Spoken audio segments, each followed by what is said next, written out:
ये constitutional body का part 2 है। ये रिवीजन के पॉइंट ऑफ व्यू से है, इसको इन्फोग्राफ्स के माध्यम से देखते हैं। NCSC, NCST और NCBC ये जो आयोग है उसके बारे में इसमें चर्चा की गई है। इसको इन्फोग्राफ्स के माध्यम से देखते हैं।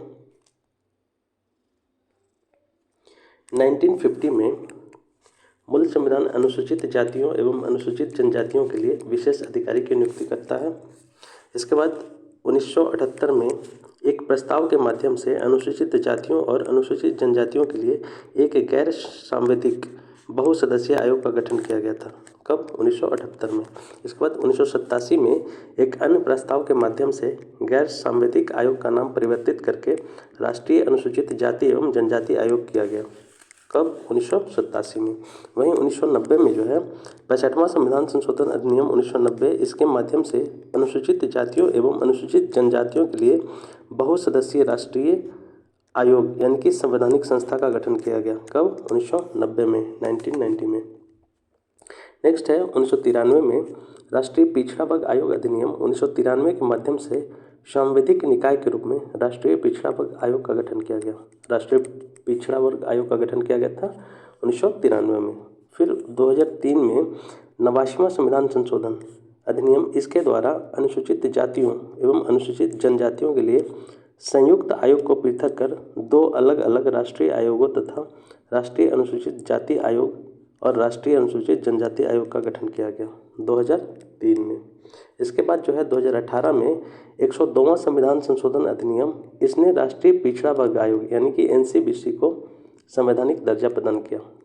राष्ट्रीय पिछड़ा वर्ग आयोग को 102वां संविधान संशोधन के तहत संवैधानिक दर्जा प्रदान किया गया। अब जो है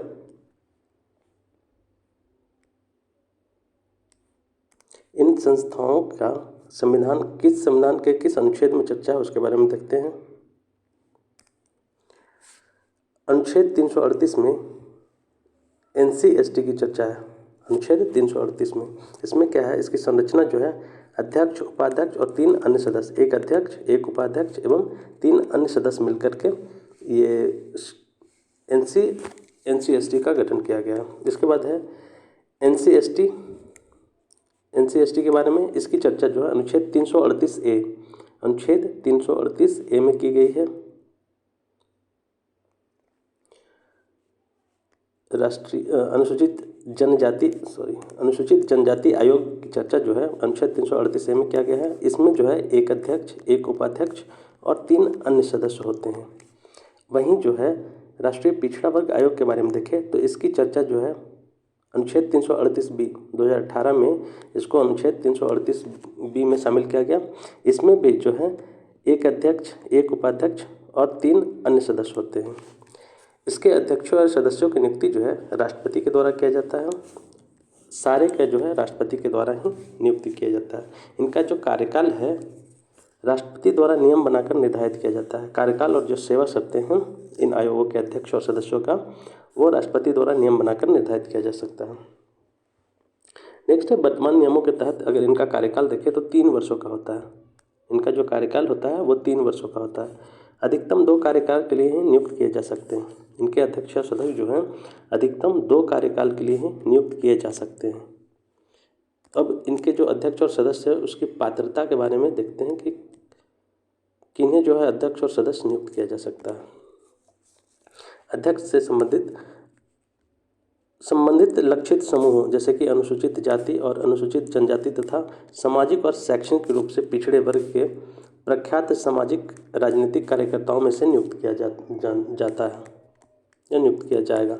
और उपाध्यक्ष और अन्य सदस्य के बारे में कम से कम 2 संबंधित लक्षित समूहों के व्यक्तियों में से नियुक्त किया जाएगा, यानी कि अनुसूचित जाति और अनुसूचित जनजाति से कम 1 सदस्य के रूप में किसी महिला को नियुक्त किया जाएगा। कम से कम 1 सदस्य के रूप में किसी महिला को नियुक्त किया जाएगा। सभी सदस्य भारत सरकार के सचिव स्तर के पदाधिकारियों के समान वेतन, भत्ते एवं अन्य सुविधाएं प्राप्त करेंगे। किसके समान? भारत सरकार के सचिव स्तर के पदाधिकारियों के समान। नेक्स्ट है वेतन भत्ते से संबंधित है, वो देखते हैं। सभी सदस्य भारत सरकार के सचिव स्तर के पदाधिकारियों के समान वेतन, भत्ते एवं अन्य सुविधाएं भी जो है उन्हीं के समान दिया जाएगा। और इनसे जो संबंधित नोडल मंत्रालय है उसके बारे में देखते हैं। एससी आयोग है जो सामाजिक न्याय एवं अधिकारिता मंत्रालय के अंतर्गत आता है। सामाजिक न्याय एवं अधिकारिता मंत्रालय बहुत इंपॉर्टेंट है ये। इसके बाद जो एसटी आयोग है वो जनजातीय मामलों के मंत्रालय के अंतर्गत आता है। और वहीं ओबीसी आयोग जो है सामाजिक न्याय एवं अधिकारिता मंत्रालय के अंतर्गत आता है। दो आता है सामाजिक न्याय एवं अधिकारिता मंत्रालय और एक आता है जनजातीय मामलों के मंत्रालय।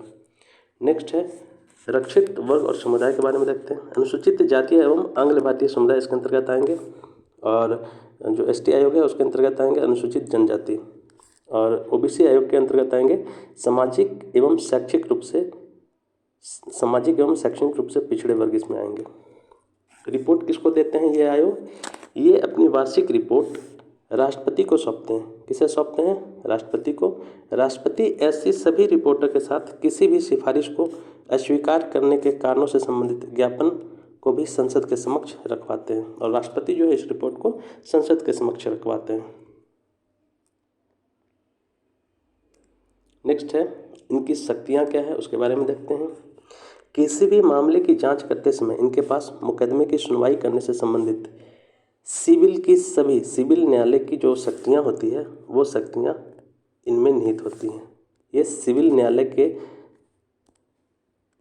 न्यायालय के जैसी शक्तियाँ जो है इन आयोगों के पास होती हैं। किसी भी व्यक्ति को बुलाना और हाजिर कराना, किसी दस्तावेज को प्रकट करना तथा पेश किए जाने की अपेक्षा करना, किसी भी अदालत या कार्यालय से किसी भी सार्वजनिक रिकॉर्ड को प्रकट और पेश किए जाने की अपेक्षा करना, इनके पास ये अधिकार होता है।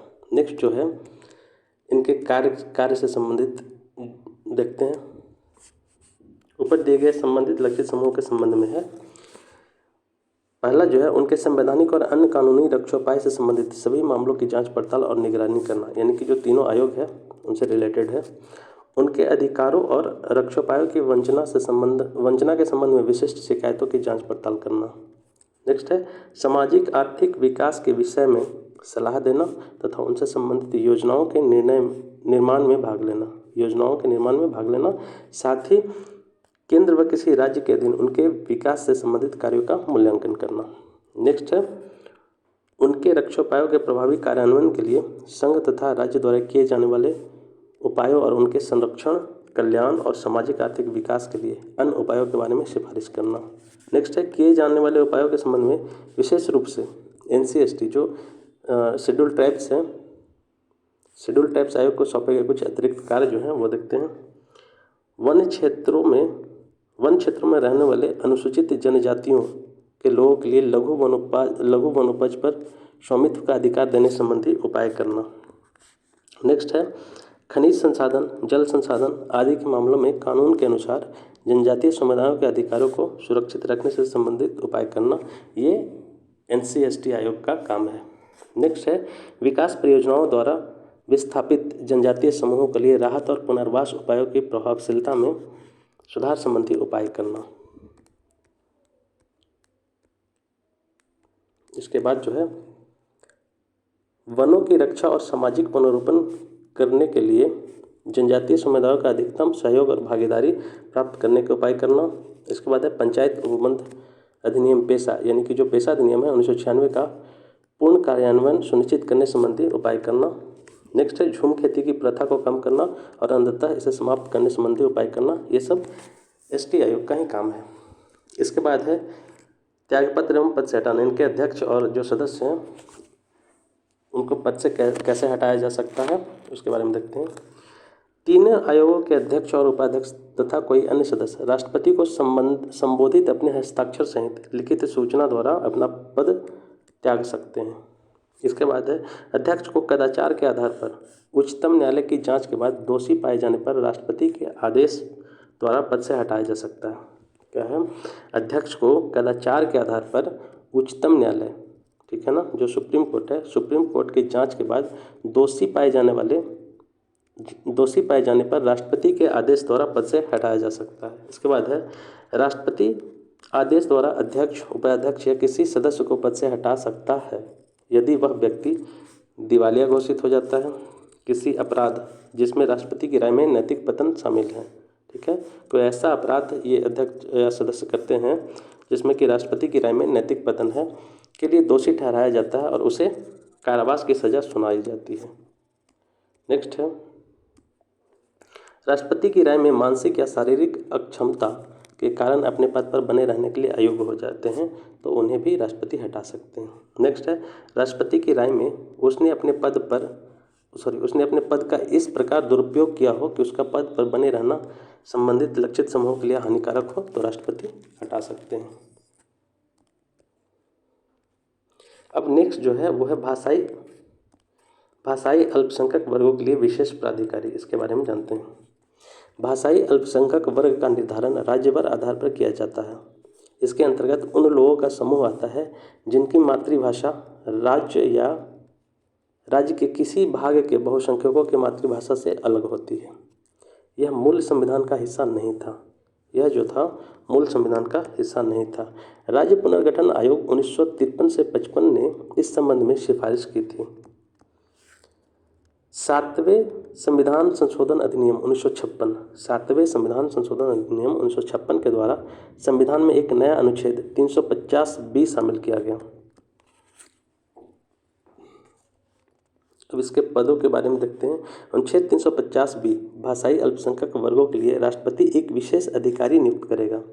अनुच्छेद 350B भाषाई अल्पसंख्यक वर्गों के लिए राष्ट्रपति एक विशेष अधिकारी नियुक्त करेगा अनुच्छेद 350B के तहत। नेक्स्ट है, इसे भाषाई अल्पसंख्यक वर्गों के आयुक्त के रूप में जाना जाता है। केंद्रीय स्तर पर आयुक्त अल्पसंख्यक कार्य मंत्रालय के अंतर्गत कार्य करते हैं।